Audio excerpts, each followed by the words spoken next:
Hello, and welcome to episode 44 of a Sober Girls Guide podcast. On today's episode, I have an OG, that's right, an original gangster, mindfulness expert, Ora Nadrich. She's been around for over 15 years, before all this mindfulness stuff became in vogue or trendy. Ora was pounding the pavement as a life coach, and now she has coined the term thought coach, which I just love and we get into in this episode. Just the way she thinks, she minds your mind.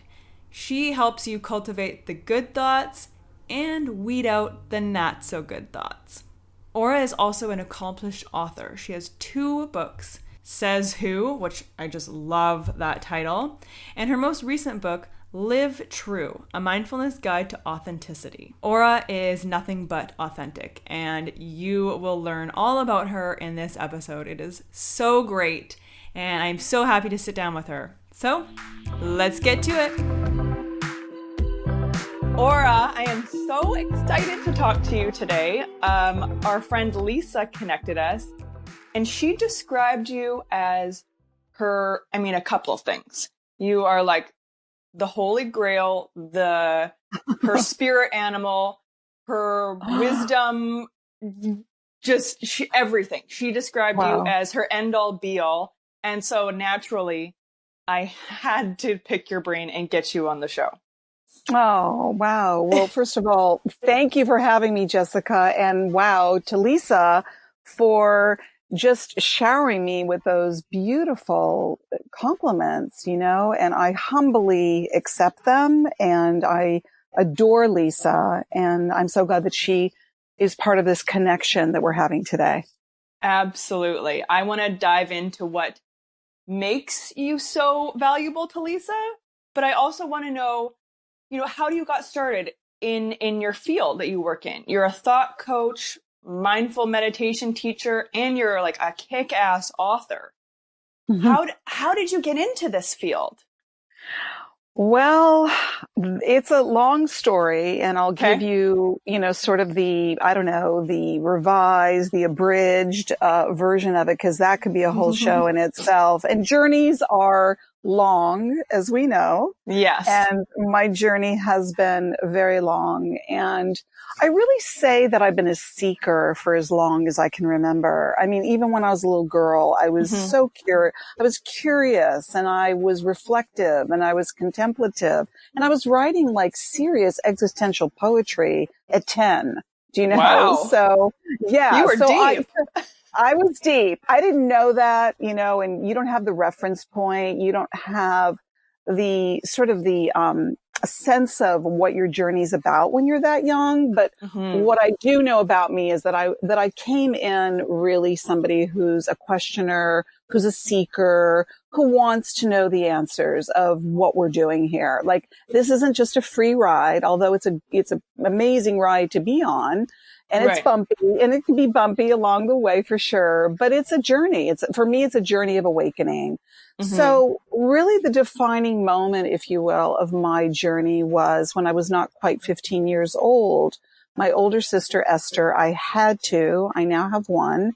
She has passed away, and I had an older brother, Daniel, who's also passed away. But when I was just about 15, Esther had a nervous breakdown. It could be called a mental breakdown, a psychotic break. There's so many different ways to describe that. And when that happened, my world got turned completely upside down. It was very tragic. Yeah. And it was very traumatic. Do you know? I mean, she was the most radiant spirit. I looked up to her. She was this very special soul in this life. And when that happened, I went into a deep fight or flight state. And for anyone who doesn't know what that means, is that we go into a deep fear state. And when we go into a deep fear state, we tell ourselves all sorts of things because we feel our survival is threatened. And I really I believed in the moment that what happened to her was going to happen to me. So it took me down this rabbit hole, this journey, if you will. And, I was an actress for 10 years, and I started to experience severe anxiety, and I didn't know why. And I Mm-hmm. knew I needed help. So I went on a deep psychospiritual journey to find answers, because, as I said, I was a seeker and I wanted to know what makes us tick. Mm-hmm. What are our minds made of? Here's a sister of mine who seemed perfectly normal one day, and then the next day she was never the same. So her destiny profoundly affected mine. Right. And what happened to her really, if you will, set me on this path of coming to know who we are. And I went into deep Jungian analysis. I studied many different psychospiritual modalities. Like I said, I went on a deep dive into the psyche.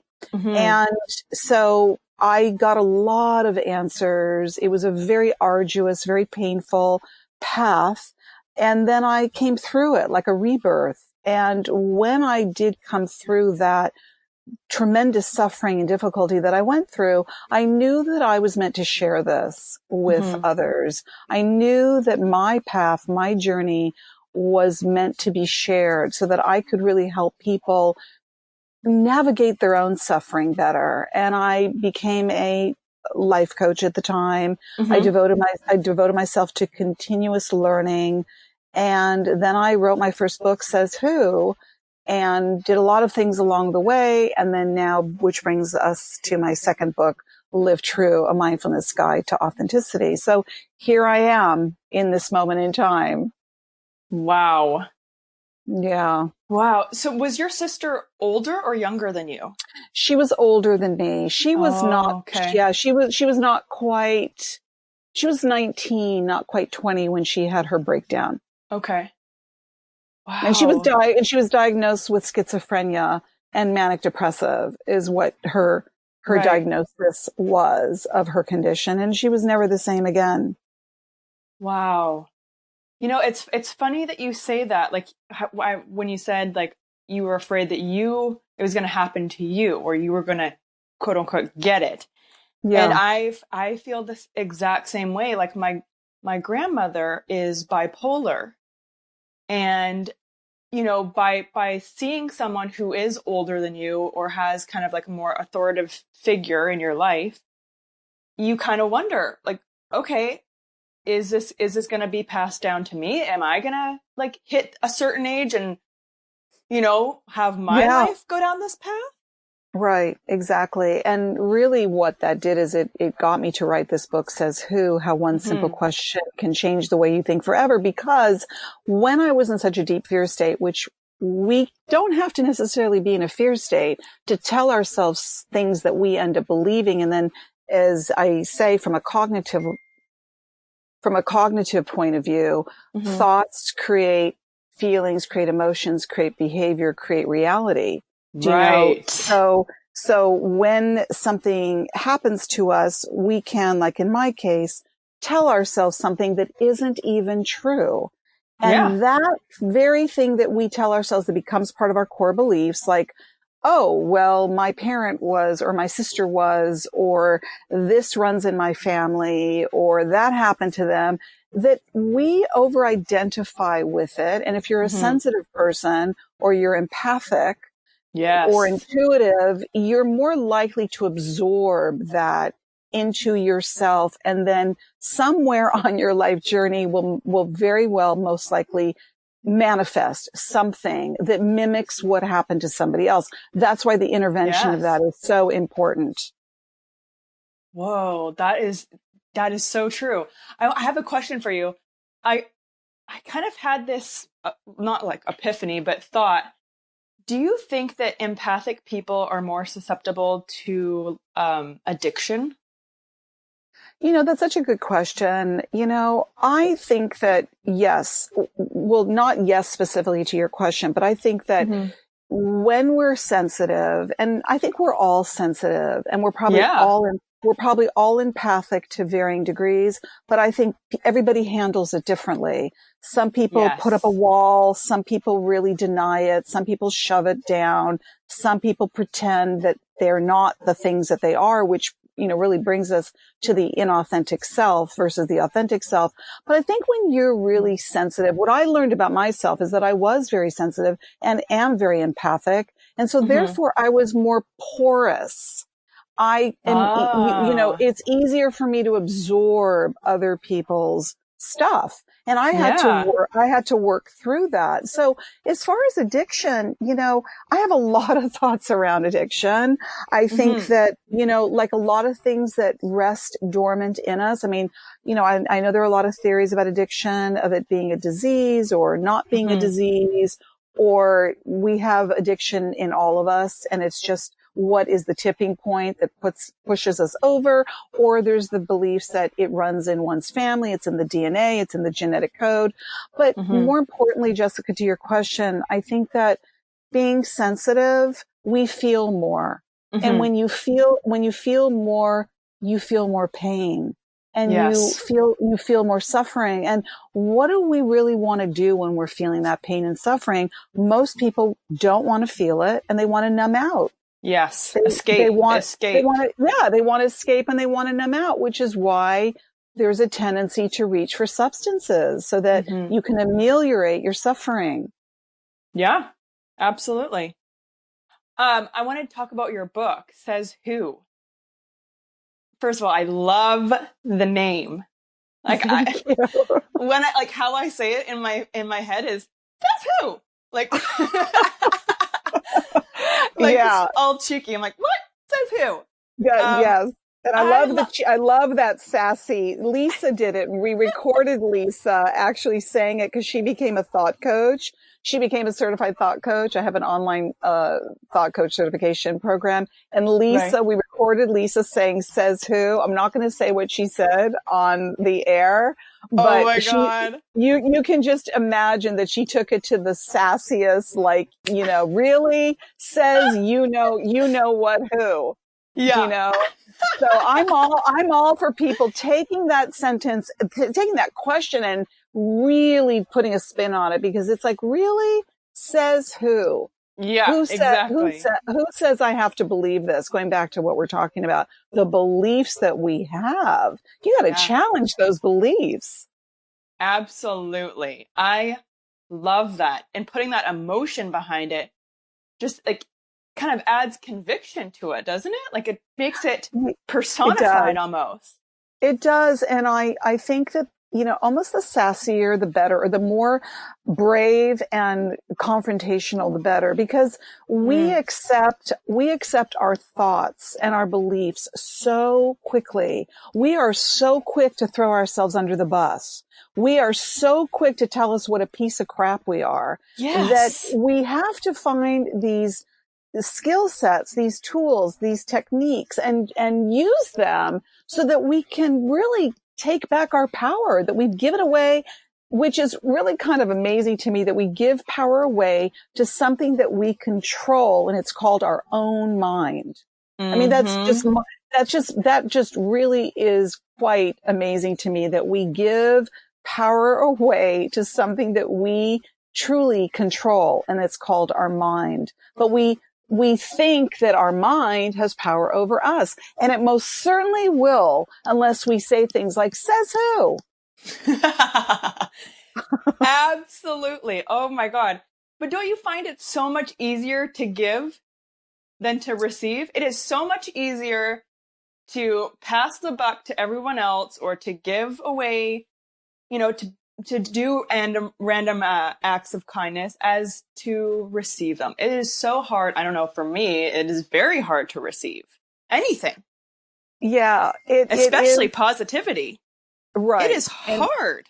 it is hard, and it's true. And by the way, as a mindfulness teacher, I say having the awareness of those things helps us work through it. Like, Mhm. even being able to say that honestly, to be able to own what I call owning the things about ourselves, like owning the thoughts that we have. Yeah. And even owning something like, hey, you know what? It's really hard for me to receive. I'm not comfortable with that. It actually makes me uneasy. Maybe I don't feel worthy of that attention, or I don't feel worthy of that kind of love. And I think that until we own it, we're not going to be able to transform it. And that's what we want to do. We want to really change out those beliefs because they keep us stuck, you know? Absolutely. Yes. Oh, tell me about it. You're preaching to the choir, sister. Yeah. So tell me what a thought coach is. Because that's a very interesting, I've heard all types of coaches. I've Yes. never, ever heard of a thought coach. That's right, because it's a whole new niche of coaching that I would like to, take some credit for, that I've put out into the mainstream. And the reason for that is I was a life coach and now I've been a life coach for almost, I don't know, close to 15 years. When I became a life, yeah, no, it was like, it wasn't even in vogue back then, Right. When I wanted to become certified, it was like, I couldn't even find anything really. I feel that it was divine providence. Like, I'm very almost psychically intuitive. Like, I thought, oh, I really want to help people. I'm not going to go back and get my master's. I think there's ways in which I can take all of the learning and the studying and the certifications that I've gotten and help others. I basically want to coach them. So I sought out this whole modality of coaching called life coaching. And what I realized years later is that what I was doing was I was coaching people with their limited thoughts. The word life, the life part of coaching is too broad, I feel. I mean, I think it's great. Yes. And I think it's wonderful to address all the areas of your life, which I do with thought coaching. I address the most important areas of your life. But really, what you're doing is you're helping people overcome, and what I just said, transform their negative beliefs. So I wanted to go straight to the epicenter. I wanted to go straight to the target point of what are you really coaching people on? You're coaching them on their thoughts so that they can expand their own mind and not default to old patterns of thinking, which is really what keeps us stuck. So that's why it came to me. I went, you know what?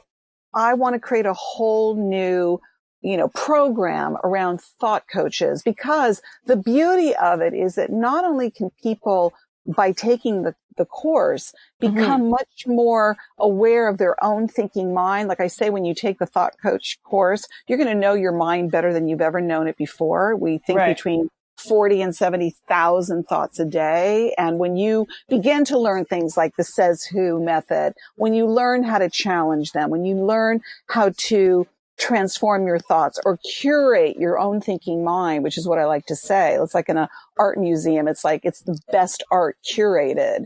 So it's a feast for the eyes. Well, we need to curate our own thoughts and our mind. And when you do that, whether you want to be a thought coach or put your shingle out, or you want to help other people transform their own thoughts, it's so empowering. And that's why I'm super excited about this whole new niche of coaching. Oh my God, I love that. That is amazing. It makes so much sense. It makes so much sense. Right? I mean, I feel that way, and I'm the creator of it, and there's a movement happening around it. But like anything that's introduced that's new, it takes time for people to go, basically have their third eye, if you will, their pineal gland opened up and go boing. Oh, totally. Right.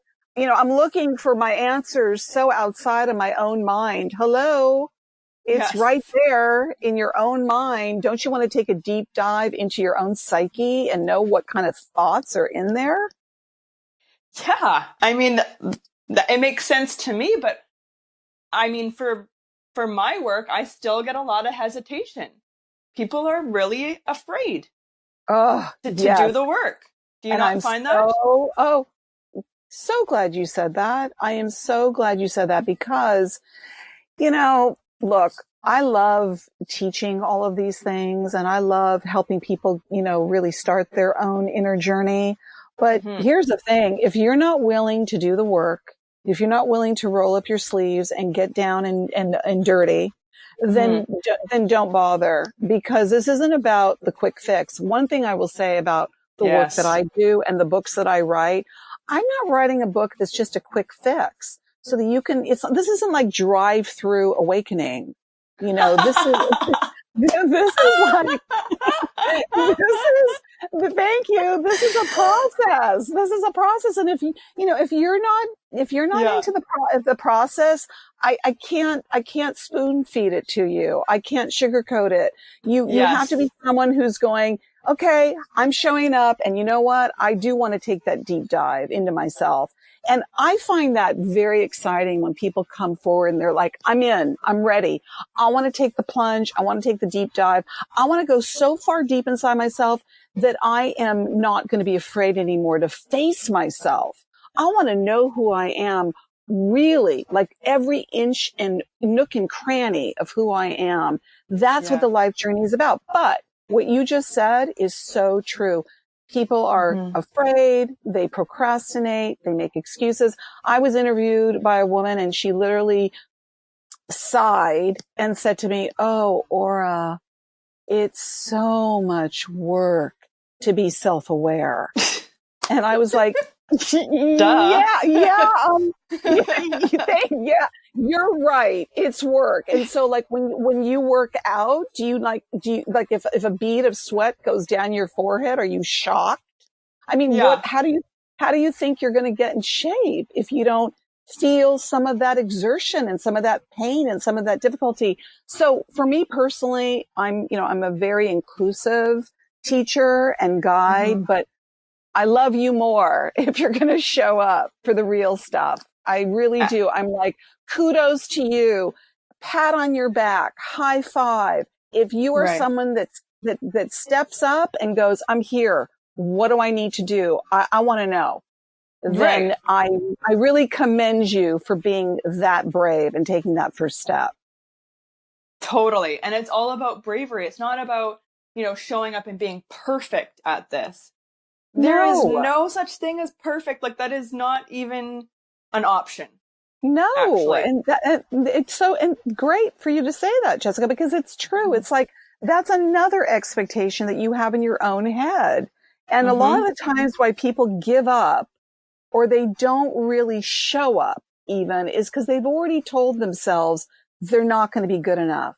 I call that Right. the yeah buts. Yeah, but Yes. not me. Yeah, but oh, good things never happen to me. Yeah, but I'm never going to meet my partner. Yeah, but I'm never going to get that great job. Yeah, but I'm never Yes. going to be successful. You've got to face that, and you've got to be willing to work through it.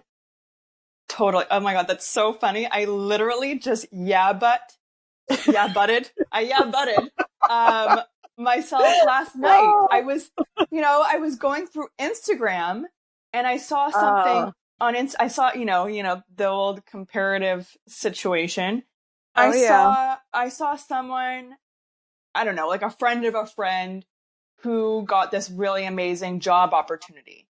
And I right, sat there and I looked at him like, yeah, but her family knows like this person and that person, and that's how they got connected. So I right, shouldn't feel that bad about myself. It right. has nothing to do with me. Yeah, that's so. And again, I love your honesty. And Get that's what. over yourself, girl. And you know what? That's owning it. That's the kind of Mhm. owning it I'm talking about. And that's mindfulness in motion. That's like catching yourself in the moment and going, oh, okay, I was just about to, whether it's selling yourself short, throwing yourself Yeah. under the bus, making excuses, doing the yeah buts, where you can go, wait a minute, you're right. It's like I've got way Hmm. too much self-importance. I'm making myself feel inferior. I'm making myself insecure. I'm creating all sorts of inner dialogue BS Yes. to support that belief. The more onto ourselves we are, the more we can really change that narrative, and change Yeah. that inner, talk, because it's constant, and we have to really own it. We really do. Yeah. It's like exactly that inner self-talk. It's like you gotta curb that little bitch. You really do. And you know what? And you're right. Yeah. And it's good for give it a name.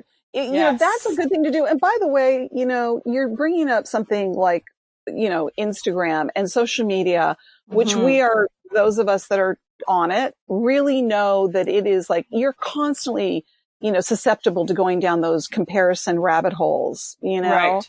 and you have to know that you're going in. It's like, a participator beware. It's like, Absolutely. that going in that vortex, you're going to go into that inner dialogue where it's going to really test you I call it like, for me, it's like useless thoughts versus useful thoughts, is like, Mm. is the thought that I'm telling myself right now useful for me in any way? Is it supporting my well-being? Or is this a complete useless thought that just wants to, again, throw me under the bus?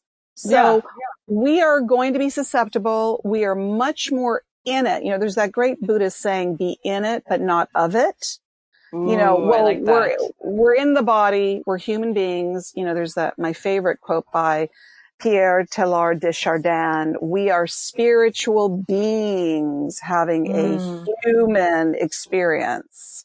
Yes. And it's our human experience that trips us up because we get over-identified with desire, with want, with comparisons, with the yeah buts. So we got work to do. We got work to do. Yeah, man. Like, absolutely. Okay, so not only are you a kick-ass author, thought coach, tell me about your meditations. Well, I am a mindfulness teacher, and Mm-hmm. I've been a mindfulness meditation teacher for a long time. I've been a meditator for many, many, many years. Mm-hmm. Started with transcendental meditation and love that and moved Yeah. on. Yeah, TM is awesome. Whatever your practice is, whatever rings your bell or floats your boat or quiets your mind, Mm-hmm. good. It's great. And that's another thing, like don't compare anything that works for you. I went on to explore mindfulness meditation and I became a mindfulness facilitator, writer, practitioner, teacher. And I love mindfulness. It's like, to me, it's the most amazing, what do we call it? It's a skill. It's a capacity. It's an ability. It's a quality that we all have. So Mm-hmm. meditation is something that I can certainly bring it into the fold of mindfulness, but I like to talk about meditation, whether it's formal meditation that's on the mat or taking the mindfulness aspect, which is being in the present moment, informally out into the world. Oh, And okay. yeah. So really that is, people say to me, is mindfulness and meditation the same thing? It Yeah. is. Meditation is a form of mindful awareness in a sitting application. You're Okay. sitting, you're You're more quieting the like mind. dedicated. Yeah. You're like making a date with yourself to sit and quiet your mind, do you know? Okay. And Yeah. mindfulness is having an awareness of yourself, being in the present moment and being aware of you and all that is around you, your environment. And it's a practice. So meditation is a wonderful practice to practice mindfulness. And I'm thrilled that more and more people are practicing meditation. There's so many meditation centers that are out there. Mm-hmm. When I began meditation, there was nowhere like that. I had to sit my butt down 2 times a day for 20 minutes, which was ideal with TM, Mm-hmm. to sit quietly and, observe my mind and teach it how to get quiet. So, Mm-hmm. um, what I really talk about a lot though, Jessica, is taking the time to get quiet. And Mm. not everybody meditates. I've worked with people that admittedly say to me, I'm an inconsistent meditator. I'm a part-time meditator. Sometimes I don't even like meditating. So where I take that today is because I like to be very inclusive. I don't want anybody to feel left out. There are people that are out there that go, ooh, I don't want to even admit that I don't meditate. I don't want to admit that I don't even like meditation. So what I say is we all have the time to get quiet, to etch out, even if it's 10 minutes, Mm-hmm. just to sit quietly somewhere, close your eyes, focus on your breath, which is one of the first instructions for a meditation, or to life gaze, which is one of my new Ooh. favorites that I'm getting a lot of mileage out of from my book, Live True. And life gazing is taking the time to just look at what you're seeing and really see it, really be present, be in a more quiet, still state of mind, and allow yourself to observe your life. Wow. Yeah. Not rush through every single moment of your life. Gotta go, gotta be, Yes. gotta do, so really going back to your original question, I'm very enthralled with meditation in all that we do. And what that means essentially is turning everything into a meditation. I have a blog that I wrote years ago, which was one of my most popular blogs for Huffington Post, called "Your Morning Cup of Tea or Coffee Can Be Your Meditation." Yes. And I picked that because I wanted everybody to know that you can turn anything into a meditation. You can turn your cup of coffee into sitting quietly, tasting the warmth on your lips. How does the coffee or tea taste? Feeling the warmth of it going down your throat. What does it smell like? You turn that into a meditation, and it is so beautiful, rather than like, let's run into the coffee shop, get our coffee, jump back into our car and zoom away. It's like, wow, so many wasted moments. Yeah, it's tapping into those five senses and actually savoring it. That's right. Like, you made me want a cup of coffee right there. Well, right. Exactly. It's like, it's soothing. And that is mindfulness in motion. That's meditation, off the mat. That's, do something that you take pleasure in and really be with it. I'm having an event at my house. I have something called Living a Mindful Life 1-day retreat at my house here in LA. I did it last year. I'm doing it on June 29th. It's an Eventbrite, event if anybody's interested. I'm doing it with Dr. Ron Alexander. And the reason why I'm bringing it up, aside from the fact that it's going to be an amazing day, is that it's mindfulness applied in, we're going to share this amazing organic vegan meal together where we're going to eat very mindfully. We're going to mindful journal. We're going to do mindful walking. We're going to do some mindful yoga. We're going to do some mindful aromatherapy. It's like you're going to really experience what it means to be present in what you're doing and stop all the rushing. Yes. Stop all the busyness in your head, at least for 10 minutes. That's why this is meditation. This is a practice, Jessica, even if it's for a 10-minute break. Do you know? Yeah, absolutely. I kind of do that while I'm cleaning. Yes. I know that sounds weird, but like I feel like my brain just kind of turns off and I'm just kind of like, just in a state of like elation. And I love cleaning. And I love that you're saying that, because I say in Live True, everything can be a meditation, including washing the dishes and taking out the garbage. Yes. Like if you really drop into what you're doing, and it's funny that you're saying about cleaning. When I was a little girl, I used to love to take the vacuum cleaner and vacuum my bedroom. And I got so into it that I was like, no, I got to vacuum this little corner over here, right here. Oh, no, I'm going to go over here. Oh, I got to get that little piece of lint that's right there. And I was so in it. Yes. And what I realized is that is very meditative. So you cleaning is that's a form of meditation.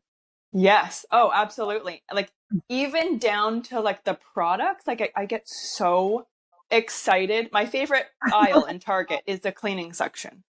I love it. That is so good. That is so good. It is. And that it is, because like, I don't know what cleaning, you and I can probably talk about cleaning products, but I happen to love Mrs. Meyer cleaning products. Yes. The honeysuckle, just the smell of some of those more organic. I mean, if Windex is your thing, no judgment, but there's so many great aromatherapy products today. Oh, absolutely.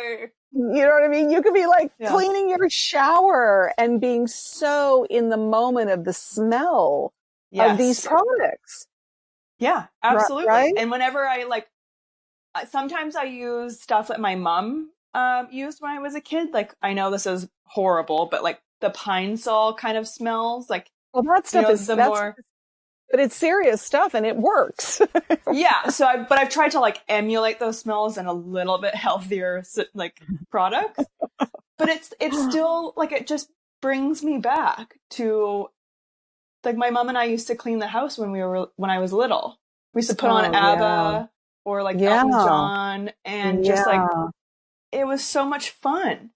And it's Yeah. just I funny love it. how you can be transported back into those feelings and those situations by smell, or doing a repetitive motion.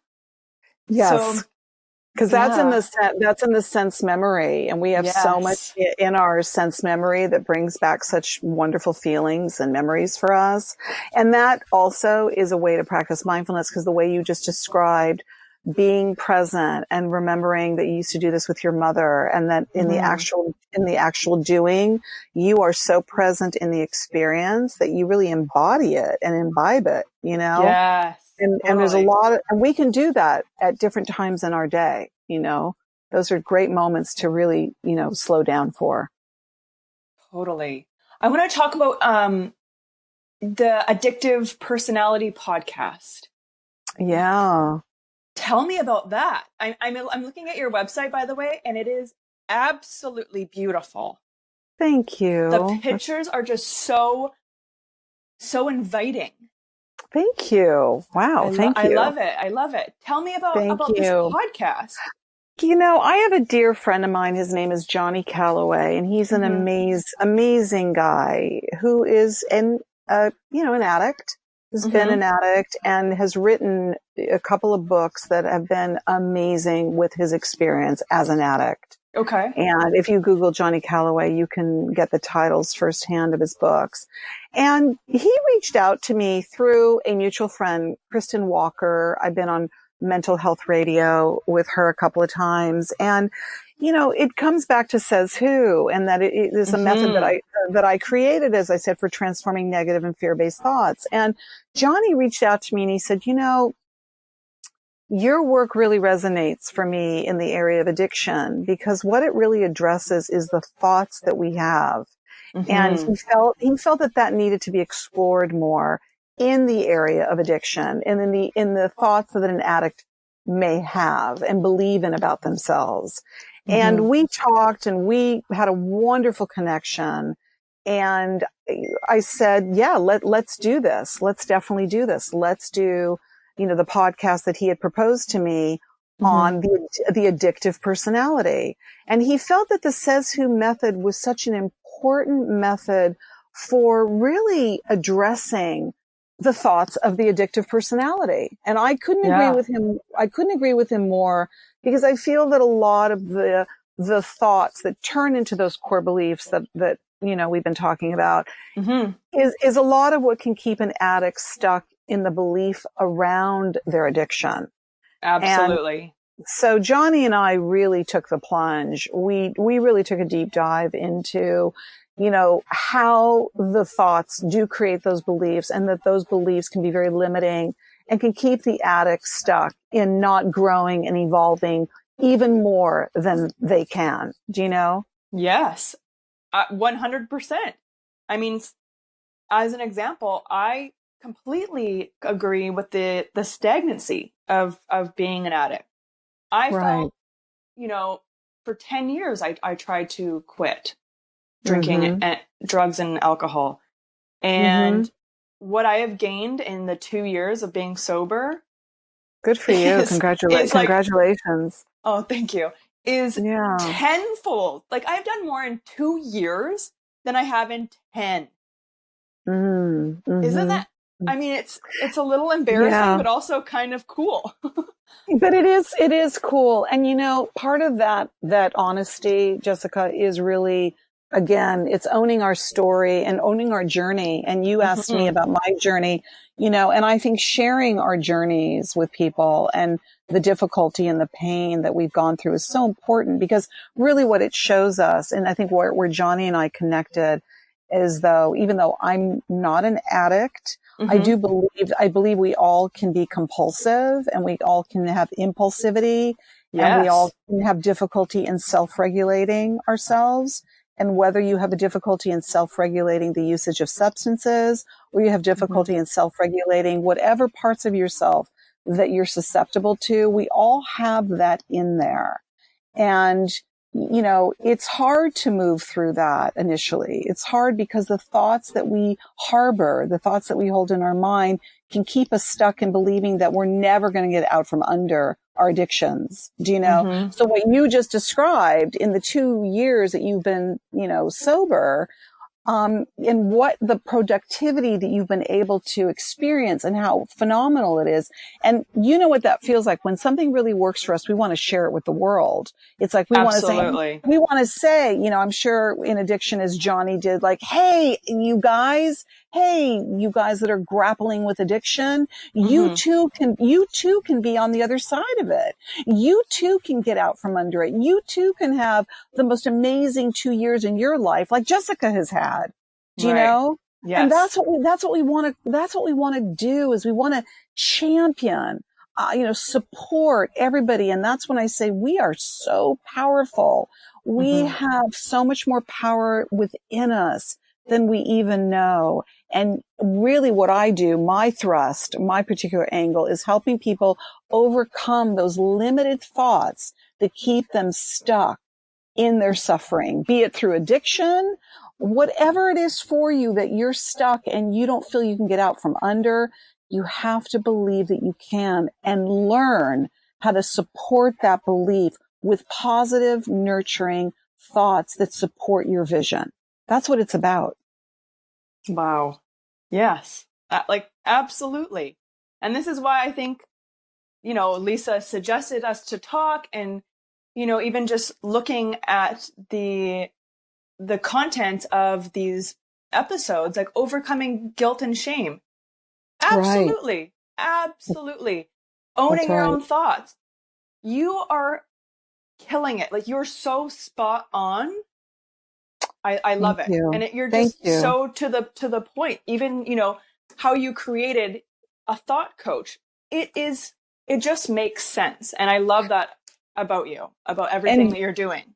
thank you, Jessica. And Johnny, by the way, who again is such an amazing guy and really so committed to helping others with addiction. He became a thought coach and he loves it. And he Wow. gets it. He gets it. He's like the power of the mind, Yeah, people. man. The power of the mind can overcome anything.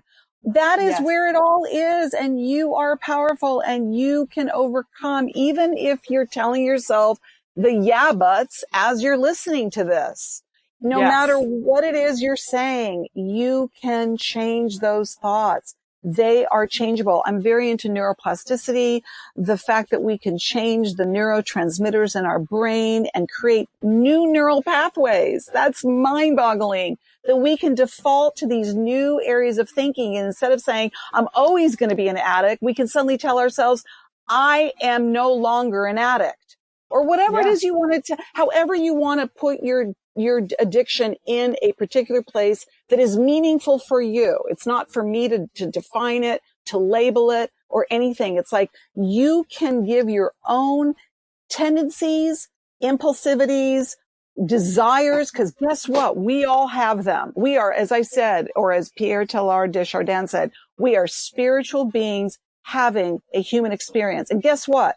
Part of having a human experience is having deep desire. And part of that deep desire is desiring things that we think we want and need so desperately, which could be substances, when in fact, what we want and need is to connect, to feel Yes. loved, to feel Love. loved. That Yes. is it. That is what we want more than anything. But we think Mm-hmm. that substance is going to do it for us. You know, it's changing out the beliefs. Yeah. It's changing out the thoughts. It's changing your brain, which is, I mean, you can tell in my voice, so excites me. Yes. I love it. You're fired up, and it is firing me up. And I'm like about to just take this online course. I'm going to buy a couple books.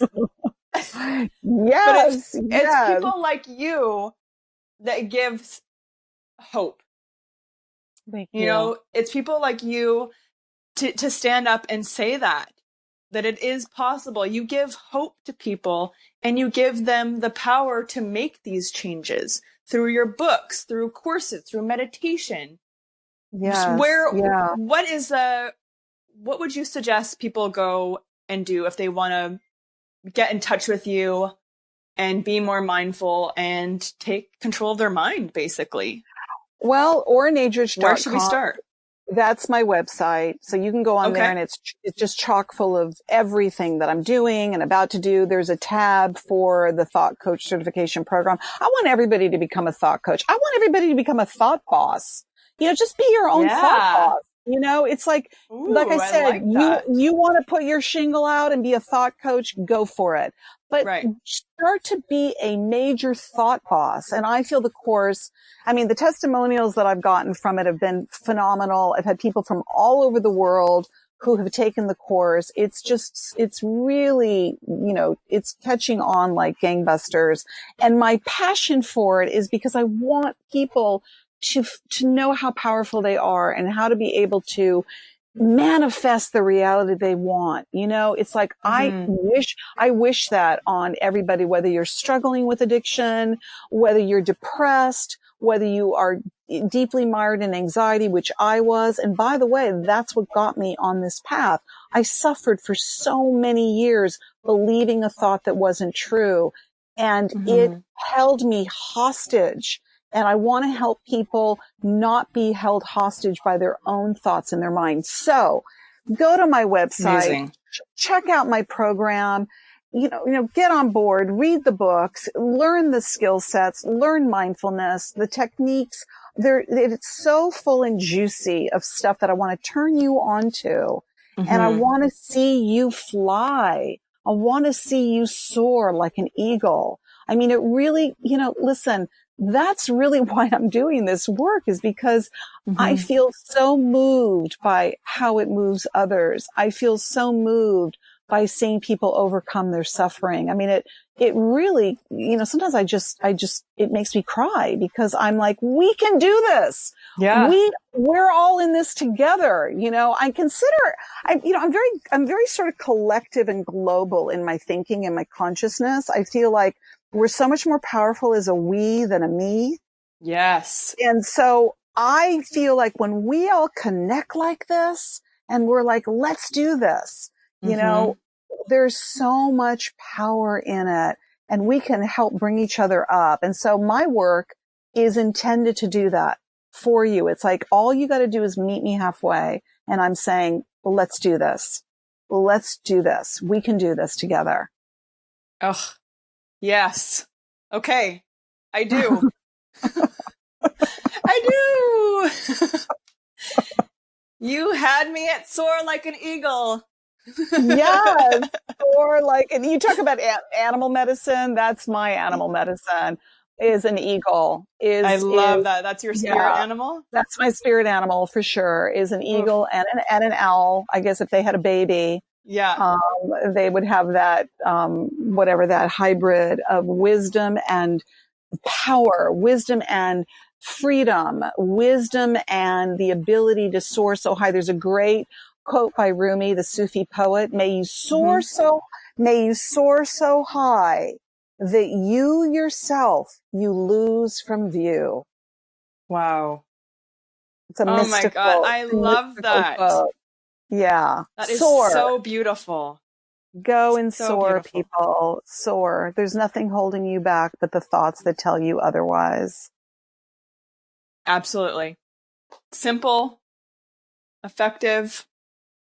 Do it. Get on that course. Get those books. Ora, Yeah. thank you so, so much for your time and your passion, your energy. Like, I'm going to go take your course right now. Holy smokes. I want to be a thought coach. I want you to. I I can love just how tell. you're passionate about I it. just, I love hearing people like you, people like Lisa Yeah. that are also passionate and committed. Mm-hmm. Yeah. Go take that dive, go get to know your mind better than you've ever known it before, and be that thought boss. Do it. It's such a turn on. I cannot even tell you. what it is. I agree. I love that. I use turn on all the time. And people are like, what? I'm like, yeah, get turned on by yourself. Let's do this. Yes, yes. So thank you for joining me on that vision and getting as excited about it as I am. Absolutely. Thank you so much for being on and talking to us and just sharing your wisdom and your experience. I so appreciate you. It's so great. Thank you so much. I am obsessed with Ora. She is my new best friend. If you want to master your mind and take control of that 6 inches between your ears, head on over to oranadrich.com. That is ORANADRICH. There you will find her 2 books and also her course. Definitely suggest taking that course, even if you're not going to be a mind coach. Don't you want to just mind your own mind? Sounds good to me. As always, thank you guys so much for your love and support. Couldn't do this without you. Don't forget to like, subscribe, and comment. We love hearing feedback from you guys. And also, screenshot when you're listening to the podcast and tag us. If you want to be instantly reposted, tag us on Instagram at A Sober Girls Guide. We're also on Facebook. And don't forget about the blog. Oh, the blog, baby. We got everything from how-tos to sobriety stories and everything in between. Even a couple of celeb stories, if you know what I mean. Thank you guys so much for listening. Have a great day.